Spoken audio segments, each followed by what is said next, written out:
প্রিয় দর্শক, হেমাদপুর সিঙ্গার আঞ্চলিক মহাসড়কের জয়মন্টপ ইউনিয়নের দেউলি কবরস্থান সংলগ্ন আপনারা দেখতে পাচ্ছেন এখানে পেঁপে বোঝায় যে ট্রাকটি যাচ্ছে, এই ট্রাকটি আপনাদের বিস্তারিত বলছি। এই ট্রাকের সাথে এই পেঁপের যে অটোটি রয়েছে তার মুখোমুখি সংঘর্ষ হয়েছে আধা ঘন্টা আগে, প্রায় আজকে বেলা 2টার দিকে এই ঘটনা ঘটে।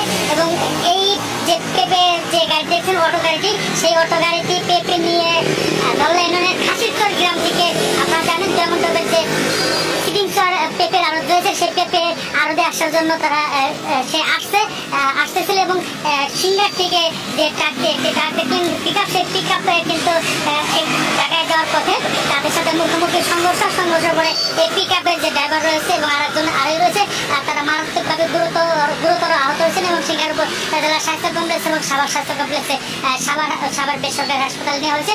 এবং খবর পেয়ে সিঙ্গার থানা পুলিশ কিন্তু ঘটনাস্থলে এসেছেন এবং তারা এখানে এসে এই ট্রাকটিকে উদ্ধার করে তারা সিঙ্গার থানায় নিয়ে গেছেন। এবং এখানে এই গাড়িতে ড্রাইভার রয়েছেন এবং যে এই পেঁপের যে মালিক রয়েছে সে কিন্তু গুরুতর আহত অবস্থায় সিঙ্গার উপজেলা এবং আরেকজন সাভারের একটি বেসরকারি হাসপাতালে ভর্তি করা হয়েছে।